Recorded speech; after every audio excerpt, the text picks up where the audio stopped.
तर मित्रांनो नमस्ते. मी सौरभ तुमचं स्वागत करतो आपल्या यूट्यूब चॅनलमध्ये. आणि आपण मागे एक व्हिडिओ बनवली होती, त्यामध्ये सांगितलं होतं की आलेला एकरी खर्च किती लागणार आहे. तुमची मशागत असेल, शेणखत असेल, बियाणं असेल, तर या व्हिडिओला संपूर्णपणे बघा. त्यामध्ये आपण संपूर्ण जो खर्च लागणार आहे तो सांगणार आहे. कशाप्रकारे कोणत्या गोष्टीला किती खर्च येतो, तर व्हिडिओला शेवटपर्यंत बघा. आणि नवीन शेतकरी असतील त्यांनी सबस्क्राईब करायला विसरू नका. आले पिकामध्ये एक 4-5 मुद्दे महत्त्वाचे आहेत, ते मी सांगतो तुम्हाला. पहिला मुद्दा येतो तो जमिनीची मशागत. आता जमिनीची मशागत करायची म्हटली त्यात आपली नांगरणी येणार आहे. नांगरणीनंतर रोटर मारण्यानंतर परत बेड सोडणे, या 3 गोष्टी येतात. तर त्याच्यासाठी जवळपास एक 8 ते 10 हजार रुपये पकडून चाला. 8 ते 10 हजार रुपये आरामशीर जातात.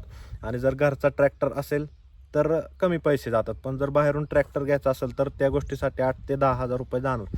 आणि तुम्हाला जेवढी मशागत म्हणजे जमीन जेवढी भुसभुशीत करता येईल तेवढी करा, कारण जेवढी जमीन भुसभुशीत तेवढं आलं चांगल्या प्रकारे त्या जमिनीमध्ये येतं.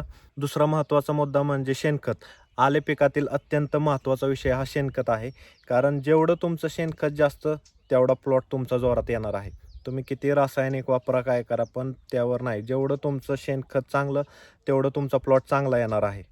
तर शेणखताचा जर आपण विचार केला तर एकरी 10 ट्रॉली शेणखत पकडून चालूया. म्हणजे आता कोण 12 टाकल, कोण 8 टाकल, शेतकरी प्रत्येकाच्या ज्याचं घरचं शेणखत आहे तो शेतकरी जास्त टाकेल वगैरे. पण एकरी 10 ट्रॉली पकडून चालूया. 10 ट्रॉलीचा आपण जरी 5,500 रुपयाने रेट धरला तरी 55,000 रुपये फक्त शेणखताचे होतात.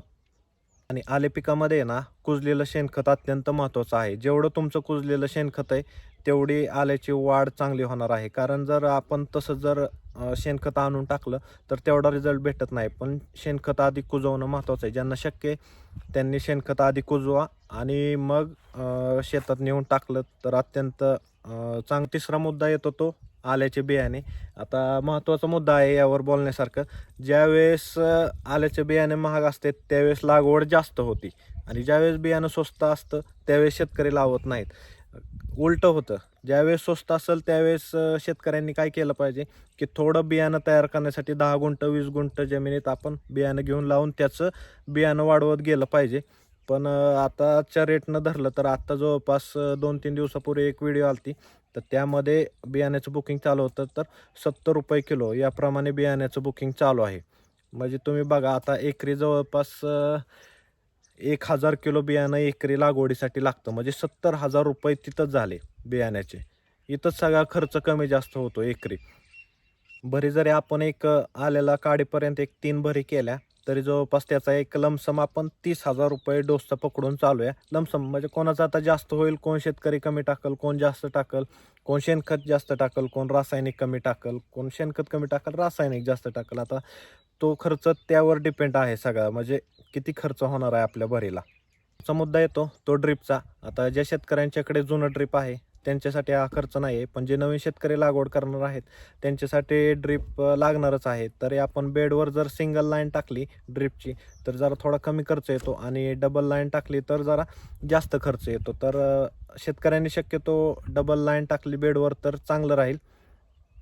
आणि त्या ड्रिपचं समजा पेप्सीचं जरी ड्रिप केला आपण तरी तो खर्च एक 25,000 पर्यंत एकरी आरामशीर जातो. पुढचा मुद्दा येतो तो येतो लागवड. लागवडीसाठी आपले जवळपास 6 ते 8,000 आले पिकासाठी लागतात. म्हणजे जे लागवड करतो आपण ते लेबर खर्च वगैरे 6 ते 8,000 पर्यंत त्याचा खर्च जातो एकरी. आता पुढचा मुद्दा येतो तो फवारणीचा येतो. त्याचं कसं राहतंय, आपण जे इन्सेक्टिसाईड, पेस्टिसाईड, फंगिसाईड जो फवारतो त्याचा सगळा खर्च आहे वातावरणावर राहतो. वातावरण जर चांगलं असेल तर जास्त फवारणी लागत नाही. पण वातावरण जर सारखं चेंज होत असेल तर आले पिकावर कसं करपा वगैरे आला तर त्यासाठी फवारणी घ्यावी लागते. त्यावर सगळा खर्च डिपेंड आहे. तर खरं तर आपल्याला ड्रिपमधून फंगिसाईड वगैरे सोडावे लागतात, की बाबा बुरशी येऊ नये, त्याच्यासाठी तो खर्च आहे. तर त्याचा लमसम एकरी खर्च आपण एक 25-30 हजार रुपये धरून चालूया.